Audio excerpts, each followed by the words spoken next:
Okay, so welcome everyone. Thank you for joining us this evening for MEFA's webinar on appeals. And we have a terrific panel for you this evening. You can see them listed here, but I'm going to let them introduce themselves to you live and tell you about themselves and their institutions. They're from a variety of types of institutions, and I know this is a hot topic. There are a lot of you on the webinar this evening, and so we're going to have a robust discussion, and we will leave time at the end for some questions as well. But I think a lot will be covered in the presentation, but we also want to answer your questions. So if you have questions tonight, let me move us to the logistics slide. If you have questions, type them into the Q&A feature at the bottom of your screen. That would be best, just so we can keep track of all the questions and make sure that we know they were covered, or that we make sure that we answer them. And also, you have control of the audio. If you need closed captioning, you can press the CC button at the bottom of your screen and get a live transcript of the words that are being spoken. And you can leave at any time. We're recording the webinar, and we will send you the recording and send you the slides, access to the slides afterwards, so that you can have those, or so that you can share. A little bit about MEFA. MEFA has been around for almost 40 years, and we have been helping families plan, save, and pay for college for all of that time. And we do that in so many different ways. We have the state savings plans, we have low-cost loans, and we also offer a lot of free guidance in many ways, one way being these webinars. And you can go to our website, mefa.org, and see all of the resources we have and all of the other webinars that we have at mefa.org/events. We hope you come back often and rely on us as a resource. Here's some social media handles, places you can also follow us. And now I will stop with this presentation so that you can meet the panel. All right. So I think we will just start out and have all of you introduce yourselves and introduce your institution. And I'll call on you so you'll know the order. Why don't we start? Gail, you're right next to me on the screen. Why don't we start with you? Thanks so much, Julie, for hosting. And it is great to be with colleagues. I'm joining you today from Amherst, Massachusetts, and have been the Dean of Financial Aid at Amherst College for the past 9 years. Been in financial aid a little bit longer than that. But Amherst College has 1,800 undergraduate students. It's just an undergraduate liberal arts institution. And the distinctiveness to Amherst is that Amherst is completely awards financial aid completely on a need-based basis. So there is no merit financial aid at Amherst, and that is a key across the schools that you might be considering with your children. We admit students regardless of their ability to pay the cost at Amherst, so that's called need blind. And when we calculate the financial need of our students, we meet that 100%. We meet it with scholarships and grants and a modest student employment. So our initial packaging of financial aid does not include loans. Students may use loans later down the road to help meet the cost, but we don't start the financial aid package with loans. But about 75% of our students do graduate without any loan debt at all. So we do still have students that are graduating with a modest amount of loan debt, and we're approaching 60% of our students receive financial aid. So that's sort of, and then the last piece is Amherst is a very diverse campus, and about 50% of our students self-identify as being a student of color. So that's a little bit about Amherst. And I'll let Julie pass it along. Thank you, Gail. Iris. Well, I'm a good one to go next because Dean College couldn't be more different than Amherst College. So I have the opposite things to talk about. I'm from Dean College. I'm the Associate Vice President of Enrollment. I've been in this field almost as long as MEFA's been around. I didn't realize when you said 40 years, I was like, oh, I'm getting close. But I've been in the business over 30 years, 34 to be exact, but who's counting? Got my first job in higher ed in a financial aid office and never let go. So it's a wonderful field to be in and really enjoy my work. I've worked at a number of different schools, but I've been at Dean College for almost 8 years now. And we are a less selective, small liberal arts college. We have about 1,200 students. We have a very robust merit scholarship program. 95% of our students receive a scholarship. That decision is based in the admissions process. So that's step one, that you're notified of your scholarship, and then financial aid follows and tries to meet any additional need. We unfortunately are not in a position to meet full needs. So many of our students do borrow, and many have a gap that is larger than they were anticipating. And so we work very closely with families on additional options to pay that difference, payment plans, other loan opportunities. About 85% of our students do receive need-based aid in addition to their scholarship. So we have a pretty needy population. We also are very diverse, not quite at 50% as Amherst is, but between 30 and 40%, depending on the year, are students of color. And we are right now in the appeals process. And I know people are looking forward to hearing about that. So I'll wait because I'm just coming off an appeals committee meeting before this session. So it's very current in my mind. Looking forward to talking more about it. Thank you, Iris. How about Kevin?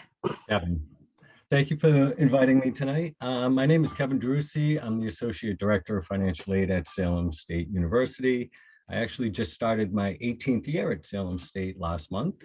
And prior to Salem State, I've worked at Bunker Hill as well as Emerson, and I was a high school guidance counselor. So despite my youthful appearance, I've kind of been in the game for quite a long time. So Salem State, we have approximately about 4,000 undergrad full-time students, about 2,000 graduate students, and about 1,500 evening division students.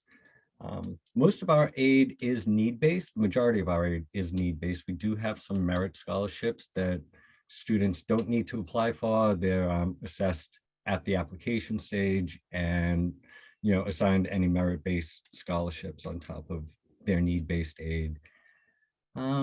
85 to 90% of our students receive some need-based financial aid. We have a Pell Grant population, which tends to be our lower income families. Of about 52% of our students are Pell eligible. And we are also in the thick of the appeal process right now for our incoming class.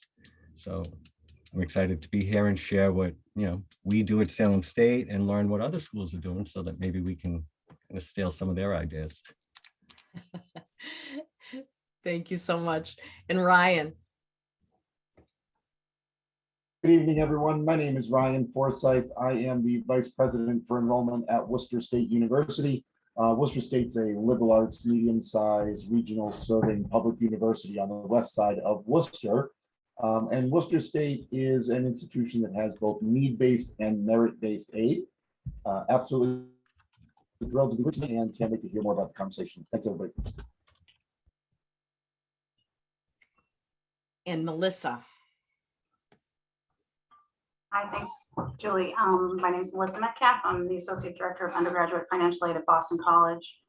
I've been here this month, it'll be 24 years. And BC is located in Chestnut Hill, Massachusetts, which is a borough of Newton, Massachusetts. It's a pretty beautiful little community right outside the city of Boston. We are approximately 9,500 undergraduate students. Boston College determines financial aid through need-based formula. We are need-based only. We are one of depending on how you're looking at it, 19 or 18 Jesuit colleges that or I should say the colleges that are need blind, much like Gail talked about. The admissions decision does not have anything to do with the financial aid eligibility. We also participate in meeting full need. So depending on how your eligibility comes out through these formulas, we're able to meet the full amount of the demonstrated need for each family. I'd say about 40% of our student body is receiving some sort of grant money from Boston College. And we are also in the middle of dealing with appeals since our admissions decisions just went out last week. So pretty busy time for us. Thank you, Melissa. And Bill? Well, welcome. My name is Bill Smith. I'm from Stonehill College, the Assistant Vice President for Student Financial Assistance. We are a small 2,500 student population in Easton, small Catholic liberal arts institution. We offer both merit-based scholarships and also need-based aid to a good amount of our students. Roughly 95% of our students are receiving some dollar of aid. I look forward to the conversation and I hope that you'll find it helpful. And last, but definitely not least, Caitlin. Hello, I'm Caitlin Laurie. I'm Associate Director of Financial Aid at Quinsigamond Community College in Worcester, Massachusetts. I've been at QCC. Iris hired me 10 years ago. And before working at QCC, I worked at a high cost 4-year private institution. But Quinsig specifically, it's a public 2-year low cost institution. It's only about $7,000 to attend for the year full time, and that does include books. So we do award need-based financial aid only. Around 65% of our student body receive financial aid, and our population is extremely diverse. We have traditional students, non-traditional students. A lot of our students attend part-time. So a lot, full-time, part-time, some only take 1 or 2 classes at a time. So a lot of diversity there. So yeah, I'm happy to be here. Thank you. So Ryan, I think I'll direct the first question to you. If you could start us out with the basics. What is an appeal? What are we talking about here on this webinar? Yeah, so it's March. This, as you heard a number of the colleagues on the call tonight say, this is the time of year that financial aid appeals are happening. And why is that? Because soon high school seniors are going to be making those decisions about where to enroll in college in the fall. One of the major factors in many students' decisions on where to attend is the affordability of the college campus. And of course, affordability is relative, right? So affordability is different depending on the family. Affordability may be different based on the institution that you're planning to attend. By now, many of the seniors in high school and students in transfer students or adult students who are going through this process at the same time have received acceptances to colleges, multiple colleges, and probably have received some financial aid packages by now. Each student is figuring out that net cost, right? You're taking the tuition and fees and maybe the room and board if you're living on campus, and you're subtracting out the amount of financial aid that's been offered. And that gives you sort of your net cost. Well, when you determine that your net cost may not be affordable, that's where the financial aid appeal comes in. So a financial aid appeal is basically, very basically, a request for reconsideration of a financial aid award. There are many reasons why a student would request an appeal, and we'll go through those as we go through the program tonight. And there's different processes to follow for these appeals, which also can vary by institution. And again, that's more that we'll cover tonight. Throughout tonight's program, we will go through all of these topics, really to make you as informed as possible on the topic of financial aid appeals and how to make the college of your dreams as affordable as it can be. Thank you. And Iris, I think I'll direct this question to you. This is one that we hear a lot from families, that it's confusing.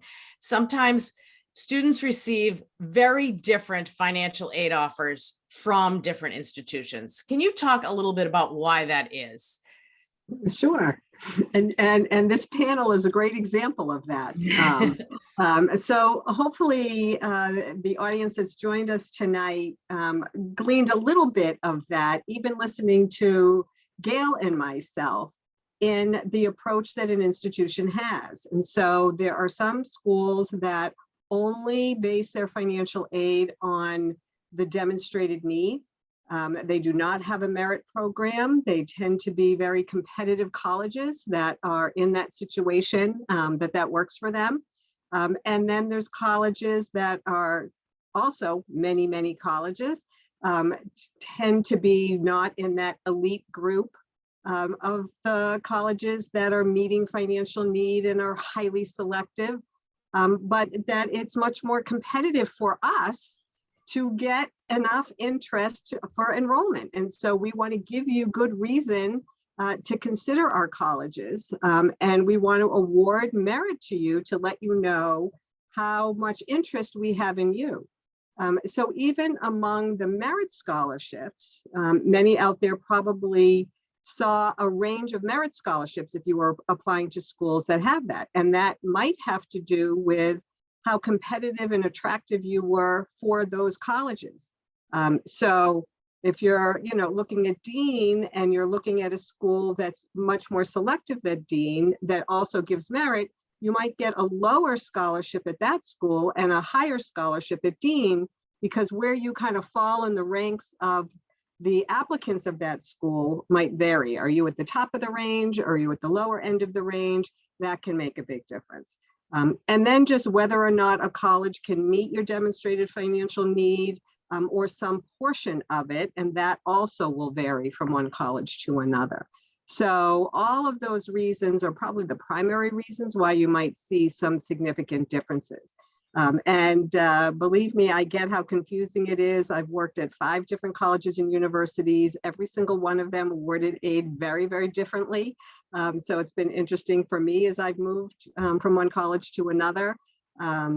And can really appreciate the differences and how frustrating sometimes that can be for families. But I think it helps to understand kind of where you fit at that university or that college, how competitive you are there, and then what the policies are of those particular institutions. Great. I want to add, we've all been throwing around the word need. So I just want to clarify for our guests what need is. So in its most basic form, need is the total cost of attendance, which is tuition, fees, room, board, transportation, books, supplies, personal expenses, minus the estimated family contribution, which is the number that the FAFSA derives. So we take the total cost of attendance minus the EFC, and that's how we determine the student's need. So I just wanted to clear that up because we're all saying need, and need is somewhat subjective. So That's great, Kevin, and so true, right? It's the need is determined by all of you. And I will add, and I'm sure all my colleagues would agree, that our calculation of that financial need does not necessarily match our family's definition of what they feel their financial need is. And that's where we have some very challenging and robust conversations with our families, trying to help them to understand how we came up with that number. That's great. Thank you. And Gail, I'll ask you maybe to elaborate a little bit further and talk about what are some reasons that you see families appeal, and maybe even add a layer of what are some reasons that families have that they should definitely appeal, and what are maybe some reasons that wouldn't be an appropriate appeal. And we'll start with you, but then others can chime in as well, because again, sometimes that's different from school to school. Yes, this is a good next question because we want to set everybody up for success. We want you to get the information that you need to, with your kids and your family, be able to make the best decision possible. Because we do hope that this is a 4-year decision, a 2-year decision, whatever the program is at the institution that you're considering. So the biggest, most common reason that someone would appeal today is that you may remember that when you submitted the application, you used your income from 2020. That either feels like yesterday or it feels like 10 years ago, depending on your moment. But the reality is that lots of things could have happened since 2020. So a change in income from 2020 is probably the most common reason that a family would appeal. And generally speaking, you're going from the 2020 income to the 2021. Hopefully, you're very close to filing your 2021 tax return, or maybe you already have. So if you have that information, you've got the documentation that you need to submit that appeal. Another really big reason that families may be appealing right now is maybe that over the last year, you've had a lot of medical expenses that you've paid. You have to have paid out of pocket your medical expenses. But if you have had that occurrence and it's a significant amount, you want to collect the documentation of those medical expenses, documentation that you paid them, and write to the school with sort of a summary of that information. You're generally looking for information that has changed. So it has to be something different than what you put on the original application. Because everything you put on the original application should have been considered if it was a thorough review. Some other circumstances that might be able to be considered by a school is maybe you've been supporting other family members. Maybe you have parents or other extended family that you are supporting through costs that they have for support. Or maybe when you originally filed the application, you didn't expect one of your children to be planning to attend college. Maybe they've had a change and now they will be attending college. So that's a specific change that you want the school to consider. In 2020, there was also the scenario in which families could withdraw money from their retirement if there was a financial hardship due to the coronavirus. So if you had a big withdrawal from your retirement due to the coronavirus, and that the taxability of that's going to be spread out, that's probably a conversation that you want to have with the school to see if they might exclude that or have conversation with you about those circumstances. Then on the flip side of that, you want to be mindful that, using your time and all of our time wisely, that asking for things that aren't going to change is going to move you quickly to the no pile. If you have significant consumer debt, that's probably not going to be able to be considered by most institutions. If you have significant expenses for your children in co-curricular activities, maybe they're heavily involved in sports or other items, that probably, maybe you're traveling to across the country or on the East Coast or wherever you are for sporting events. Those kind of somewhat discretionary items probably can't be considered by a school. Or maybe you are choosing, maybe you're supporting a child who's in graduate school or a professional program. Very rarely can a school consider that. The primary focus of most institutions is to prioritize families to help their children through an undergraduate education. And then I'll just end with lots of times there's lots of uncertainty in families' lives. They're worried about the potential for job loss. They're worried about the potential for needing to move, or they're worried about the potential for medical expenses. Those potential things, although they weigh heavily on your concern about making a financial commitment, there's just nothing that we can do in advance. What we can tell you is that we will try to consider your circumstances as they occur, and keep talking with us so that when they do occur, we can provide the best advice possible. And I am confident that my colleagues have some other things to add to that plate. Yeah, so would someone else like to talk about, are there other circumstances we didn't mention that you might want to share about your institution? I'll jump in because this is the one that nobody likes to talk about, but I know it's real. And so I will, because we've had all these good people take an hour of their time to get this information. I will pull back the curtain. This does not work at every college. And the less selective the college, the more likely you have a chance. But if you've received other offers from other institutions that are higher, tends to happen with colleges that offer merit aid, so the scholarships, and you're really interested, so I'll use Dean College as an example. You're interested in Dean College, but who can I pick on here? Stonehill College, because he's right next to me on my view. Stonehill College offered you more money, but you'd really like to go to Dean College. We will consider that. I can't guarantee that we would approve it, but we will make those considerations. If you're a strong enough applicant and we really want you and you're going to fill some spots for us, and we're not too far off, we may take another look at, what our offer was, and we may be able to increase it some. Now, to do that, you're going to need to provide the documentation to show us what XYZ school, I don't want to keep picking on Bill at Stonehill, but what the other colleges might have offered. So we're going to ask you, show us those award offers from the other colleges so we can do the math and make sure that we're really out of line. What some of the challenges that we're having to try to help some of you that might be interested in this situation is you need to not only look at the scholarship amount or the full financial aid package that you've been offered, but also look at the difference between the costs. We will oftentimes get these types of appeals from families where they got a higher scholarship at another institution, but the cost of that institution was also higher than Dean in my example. And so when we look at the bottom line, your bottom line isn't really off. And so we're take a look at that as well, and make sure that you're, getting down to the bottom line level, your out-of-pocket cost, and not just look at what the scholarship was. A more expensive school probably has a little more money to offer.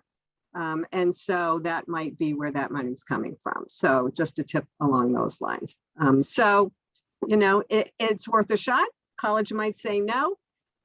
Many of my colleagues here would not recommend you do that at their institutions, but there are those schools out there that are accepting them. And a school like Dean is one of them. Thank you, Iris. I'm sure that's very helpful for families to know. And Bill, we're getting a lot of questions already. Can you talk about what are the steps people need to take to make an appeal? Thanks, Julie. I got the easy one, I guess. The real answer is it depends, right? That's a common phrase you'll hear most aid offices probably tell you. It depends. Gail very eloquently listed out a laundry list of different reasons why you could appeal. And the vast majority of those may require different documentation. And so the type of appeal that you're actually trying to appeal, or the situation that you're trying to appeal, may require you to submit tax documentation, W-2 documentation. But if it's an appeal like the one that Iris just kind of mentioned, it could be competitive aid offers. The idea for you to think about with an appeal and what documentation is go back to the initial documentation that you submitted to the colleges in the first place.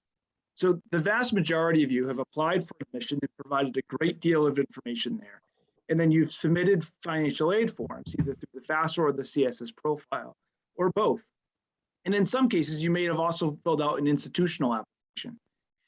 If you're appealing information that's already on those documents, I'd probably advise you to try a different tactic, because it's those data points that are allowed the institution to get to the situation and the aid offer that you have. And so what's changed, all of those things that Gail said, think about the documentation that would support the situation you're in. If you have catastrophic loss from a home for a certain reason, well, think about the types of documentation that would be. Is it insurance documentation? Is it mortgage documentation? It could vary greatly depending on the type of appeal. The good news with all of this is you may now be saying, well, how am I supposed to know? Well, the good news is that all of the aid offices probably have some friendly faces, just like all of us, that would gladly be able to walk you through the different types of documentations you need. The other caveat, don't make the assumption that the documentation is the same at one institution that it is at another. And so it's really important for you to work very closely with the aid offices that you're trying to appeal to, because it could vary. Even if the type of appeal is the same, the documentation may be slightly different. Thank you. And Caitlin, I'm going to ask you to talk about what is the appeal process at your school? And maybe you can also take this time to talk about any other differences, because you're at a community college. I know sometimes the timeline is a little bit different. So you can talk about a little of that. Sure.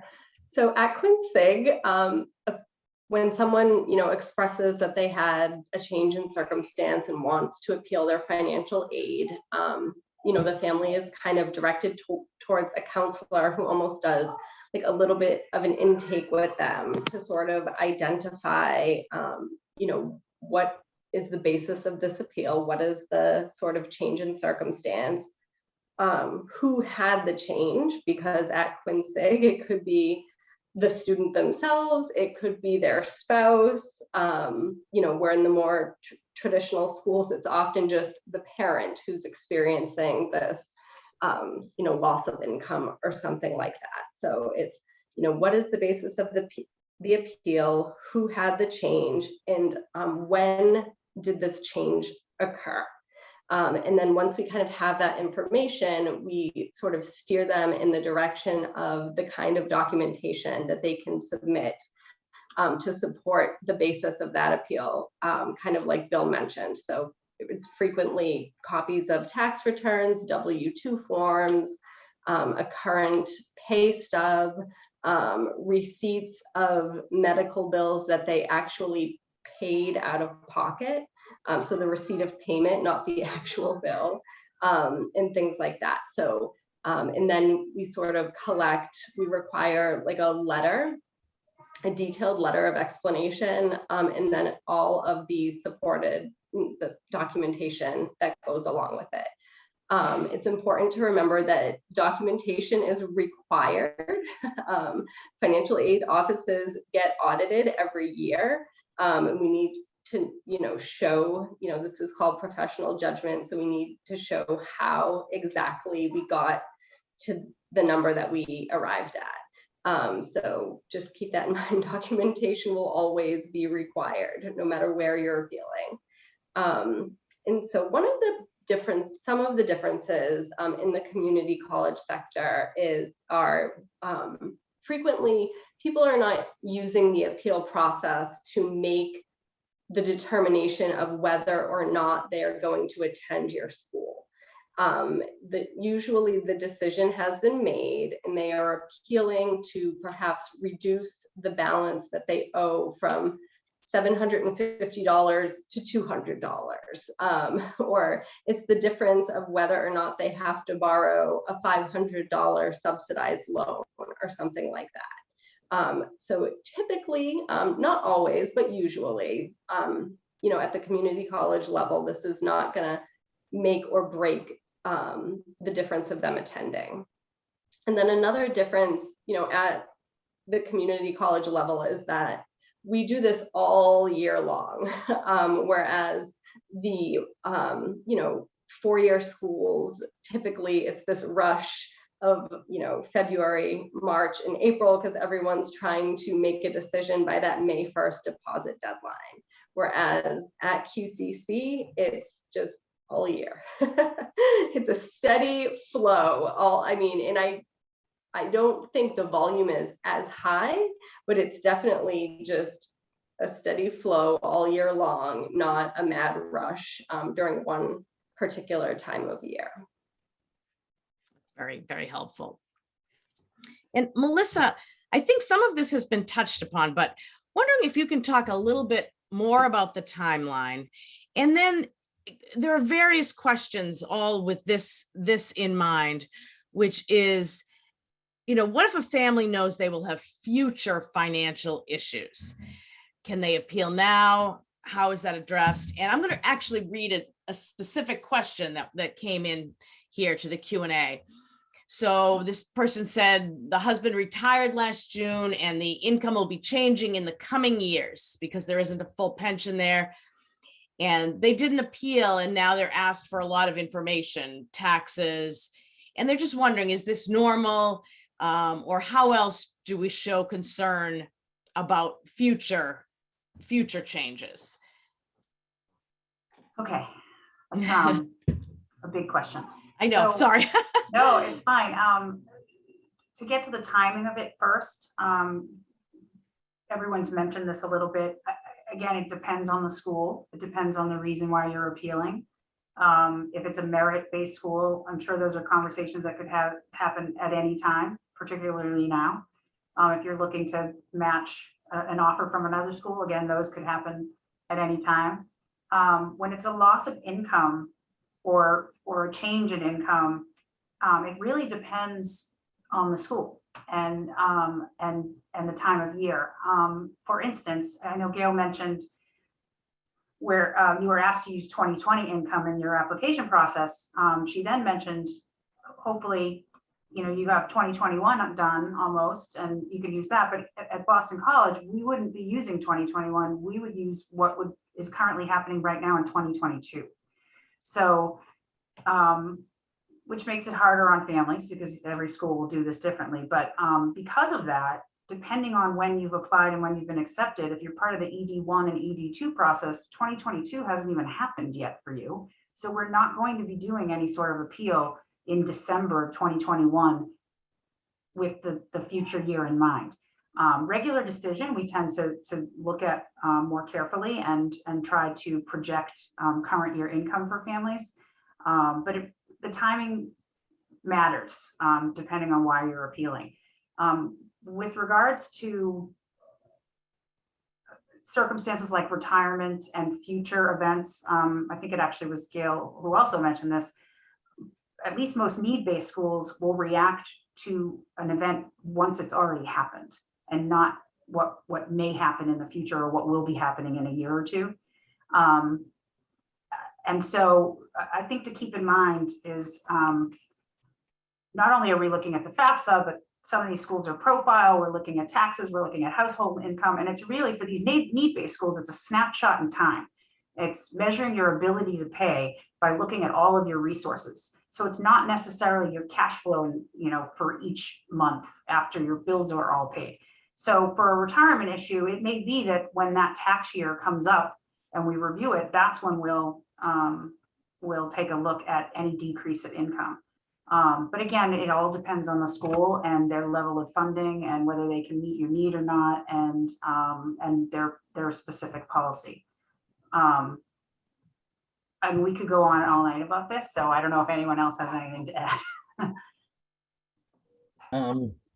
As far as timing at Salem State, it's hard to say timing. So right now, for our currently enrolled students that are appealing because they're finding they're coming up short for this year and their spring bill is still unpaid, spring is a great time to appeal if the student is actively enrolled, at least at Salem State, because going into the spring, we find that we have additional funds that we did not have in the fall.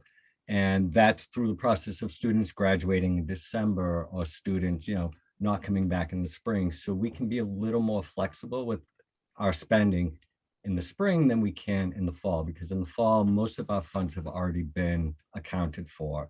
And we're really looking to just see if we can decrease the estimated family contribution based on the appeal so that we could apply additional need-based.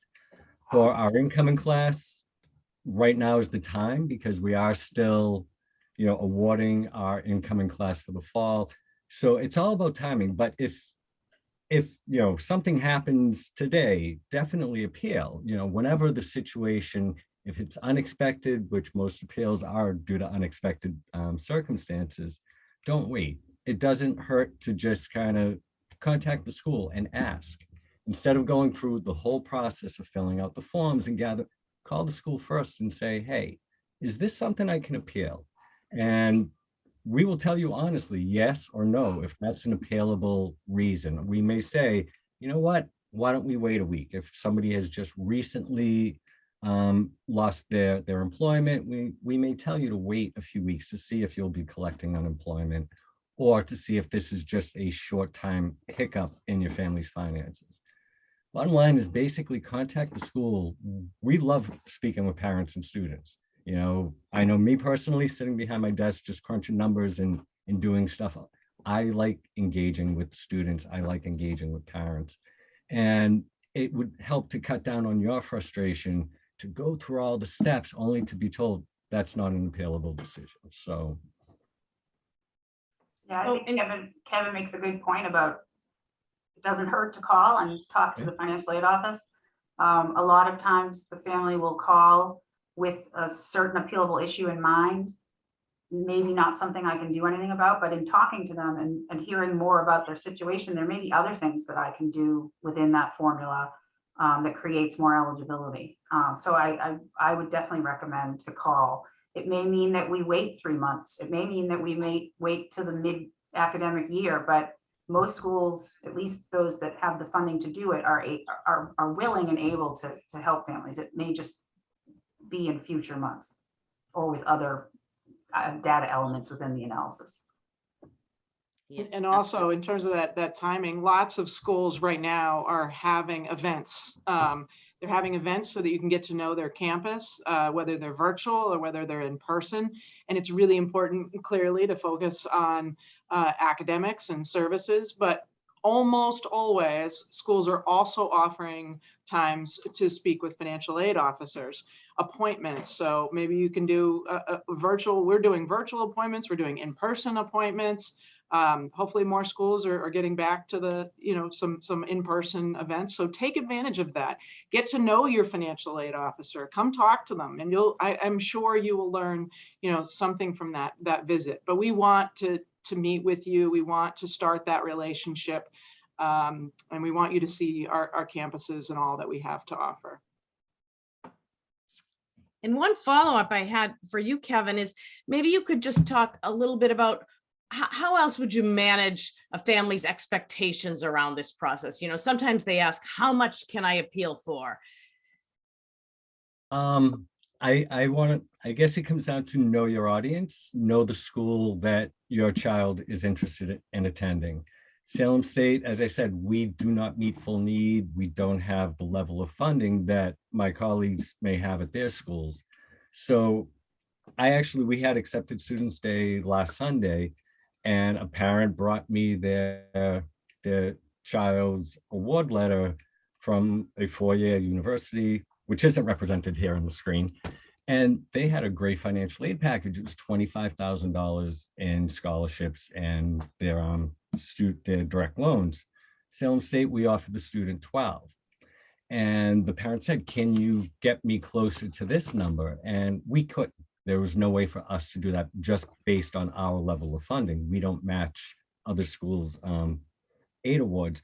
But when we kind of sat down and broke it down, they were only about $8,000 out of pocket at Salem State, where at this other university, they were $12,000+ out of pocket.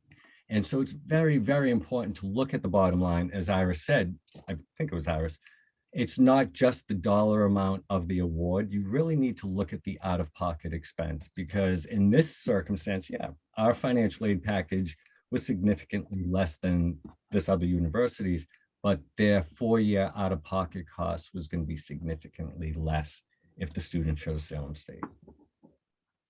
Thank you. And, we're receiving a number of questions, and I think I can categorize one of them like this. I guess I'll ask you this, Ryan. People are asking this in different ways, but what if they don't like the expected family contribution from FAFSA, or they think that expected family contribution is too high? What would you say about that? Yeah, it's a great question. and on in the Q&A was asking that question and was just about to get a typed response. This is even better. The FAFSA data, the data that you provide on your FAFSA, goes into the U.S. Department of Education, and using a standardized formula produces something called an expected family contribution, or an EFC.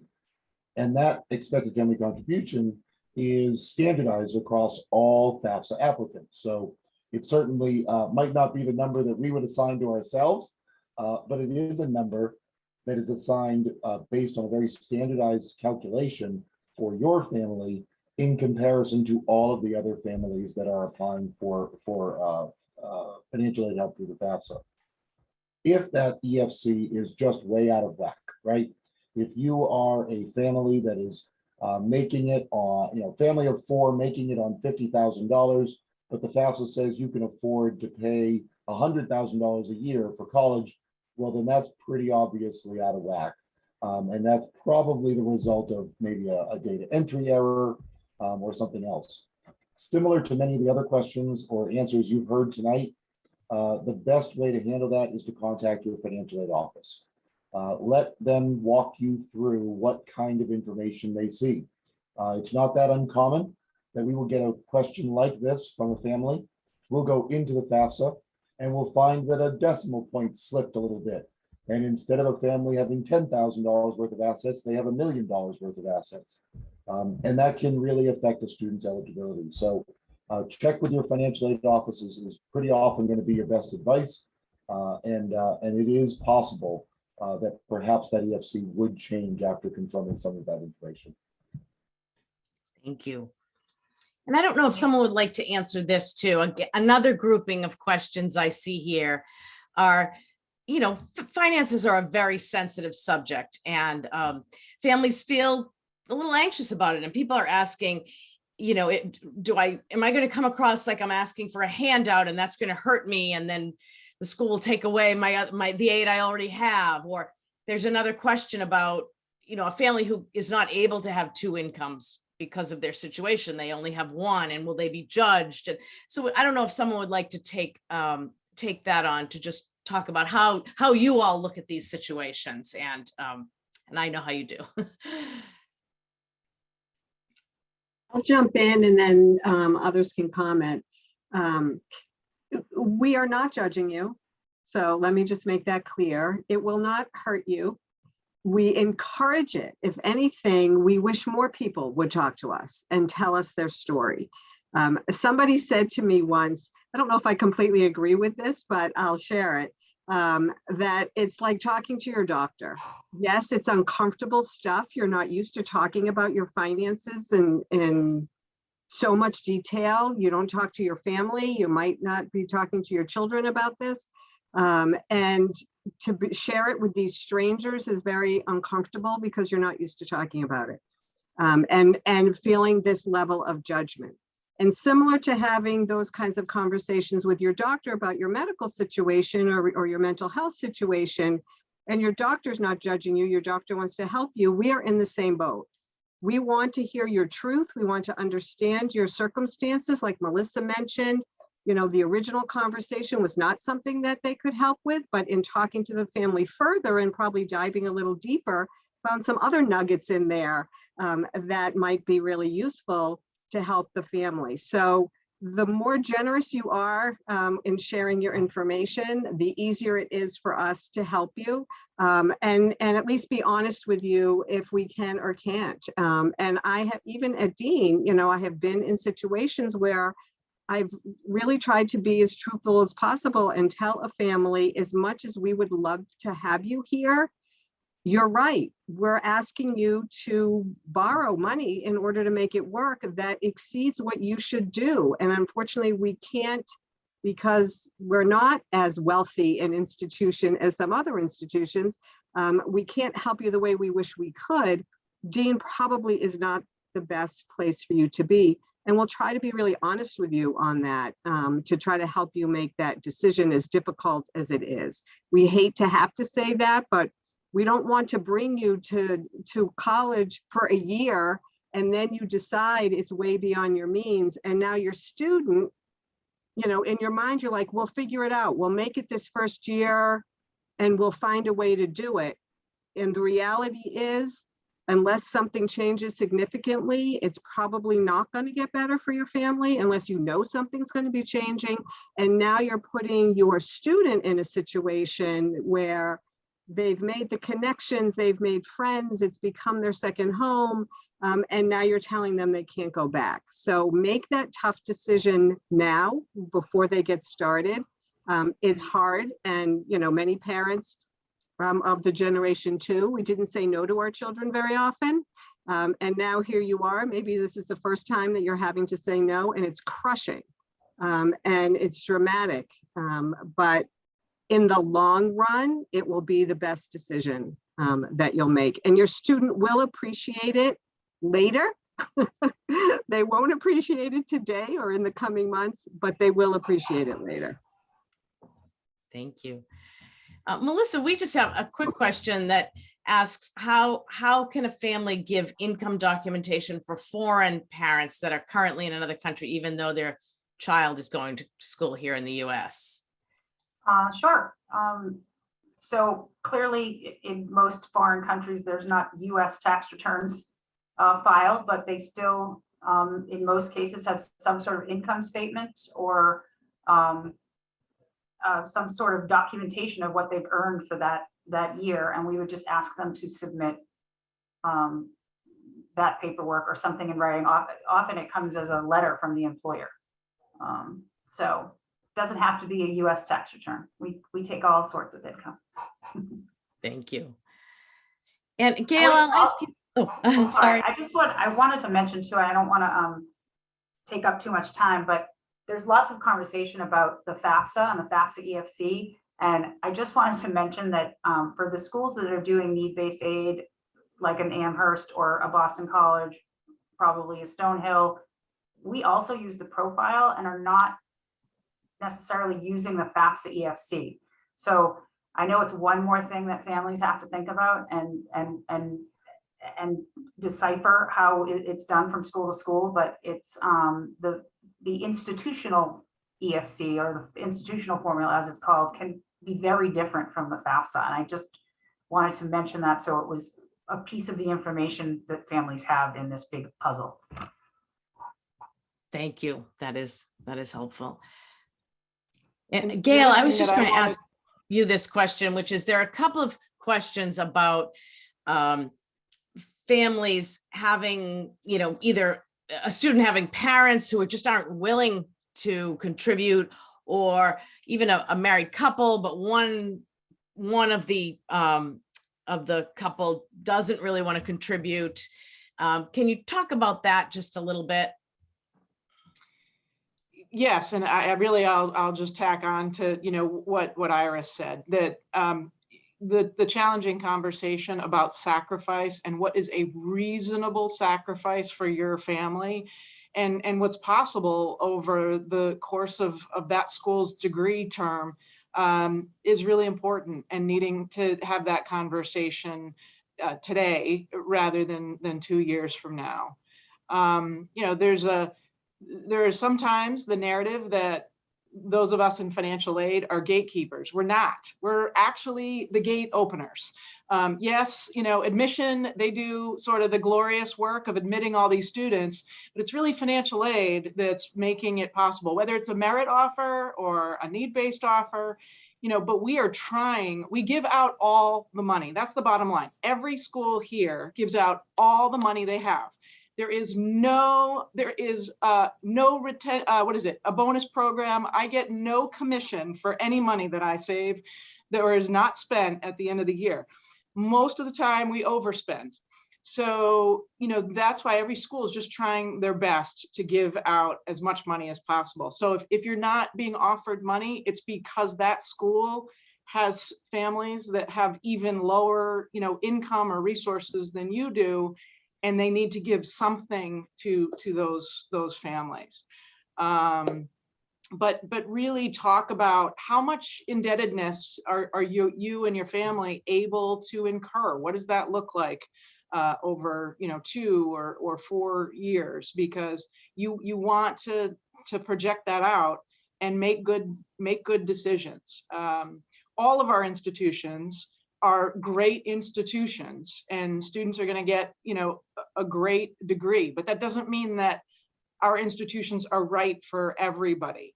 And students, there is so much, the wonderfulness of the US is that there's so much great opportunity, that there really is a good academic and financial match for every student. And, students get their 18-year-olds get their hearts set on tunnel vision sometimes with one institution, but that doesn't always mean it's the perfect match. And Caitlin, I know Caitlin had a thought to add in there too, so I want to make sure she adds that. I was just kind of piggybacking on Iris as well, that if you don't ask, the answer will always be no, and you're not going to offend a school by asking. So like, just keep that in mind. And the other thing is, the embarrassment or the uncomfortableness of these conversations. Chances are, if you're appealing, the person reviewing your request is pretty experienced. And we see a lot. We see a lot of different scenarios, a lot of repeat scenarios. So odds are what you're talking about, even though it's very difficult for you, it's not the first time we're hearing it. And we're kind of, experienced professionals and prepared to have these kinds of conversations. So, if you don't ask, the answer will always be no, and try to keep, the emotion and the embarrassment factor out of it, because we've seen it all. That's great. Thank you. That's so true. We're nearing the end. We're nearing 7:30, but I'll just ask a couple more questions. Kevin, I'll just ask you this. Can you just discuss a little bit the cost differences associated with student housing and how that plays in here? Sure. So at Salem State, a student with, an average estimated family contribution, say an EFC under $15,000, as a commuter student, pretty much won't be paying too much out of pocket if they are a commuter student. Once you factor in the room and board, at Salem State, room and board is about $11,000 for the year. Tuition and fees is about $11,000 for the year. So you're basically doubling the cost to attend if you're planning on living on campus. Salem State, we do have a generous housing grant program that the majority of our students do receive some housing grant to offset that cost. And a lot of students, after their first or second year, they actually apply and become resident assistants on campus. So they're working in the res halls, and their room and board is waived. So it's a huge savings for students that enjoy, engaging with their peers and kind of taking on a role of leadership within the res halls. A lot of our students do approach that way. So the first couple of years, they're paying for their room and board at Salem State, and then they apply and get hired as an RA, and that cost is then eliminated. It's waived for them for their last 2 years. A lot of times, students, we hear frequent, well, they want the experience. And what I say to parents and students, that's great. If you want the experience, try it for a year. But we're not going to be able to help you beyond what we've already offered or what we've already granted on an appeal. If they want the experience, let them try it out for a year if it's within your family's financial means. We do have students. We had a student that was dead set on living on campus. He literally lived 3 blocks from the university, but he wanted that experience. And I sat down with him and his mom and said, look, I know you want the experience, but it's not financially viable. It's not something that we can make happen or that your family can make happen right now. So my advice to him was, make some friends that live on campus and spend a few nights there and get up at 3 o'clock in the morning when the fire alarm goes off, and then we'll see how much you really want to live on campus. But housing is an additional expense. And, I know at the majority of the state schools, we all share, like, we all have similar funding levels from the state and from the federal government. So it can be a tight stretch for some families if the student wishes to live on campus. But there are, like I said, there are ways that we can work with the student and offer advice, and they can kind of offset those costs.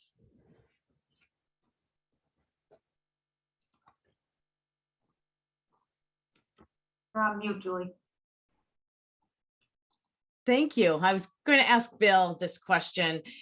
There's a question here about, is it a good reason to appeal that the family would just have to take on too much debt? How is that seen by you, by Stonehill, by others? Yeah, it's a good question. Educational debt to take on from the college itself that you're going to is typically not a appealable thing. With that being said, if there's a unmet need or an extenuating circumstances that would lead you to take on that debt that the college doesn't know about, then you should make the college aware. But debt from the institution in which you're going would not be something that you could appeal, generally speaking. Yep. It depends. Yeah. No, and I think that's good to manage expectations.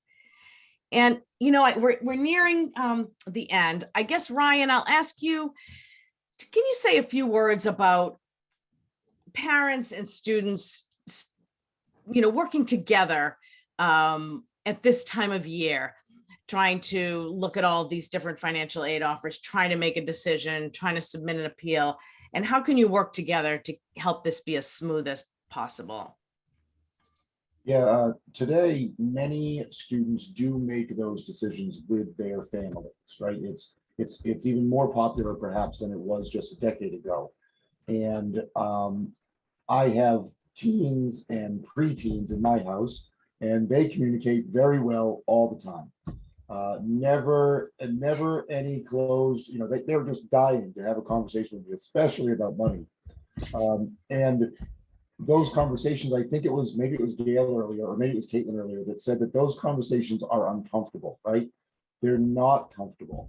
They're really the toughest, one of the toughest things that a teenager really is not looking forward to talking to their parent about. However, because so many of these decisions are made together, those conversations are easier. I think Iris said this earlier, they're easier if they happen earlier. So if tonight, of the hundreds of folks that are on here tonight, if some of you are not senior parents, if you are junior parents or sophomore parents, that's a great time to have that conversation about what is affordable for our family, who will be paying, who will be borrowing, what is the expectation for the student to work while they're in school or while they're out of school. All of those conversations play into the affordability conversation way before your student falls in love with that one campus.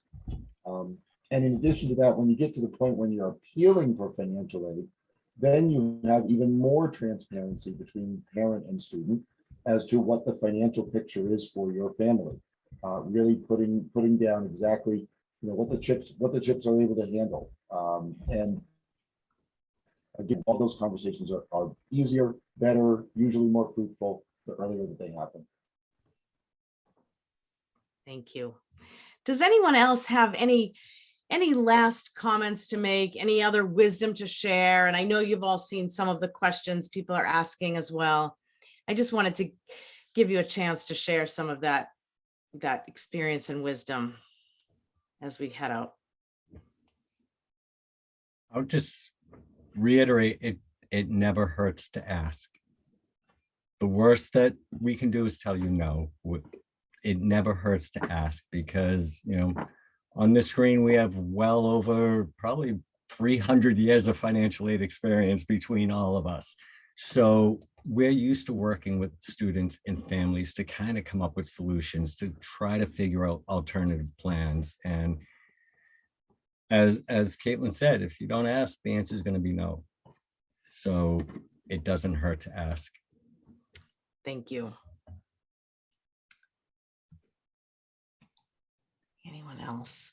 I am just going to share my screen with I had one last slide here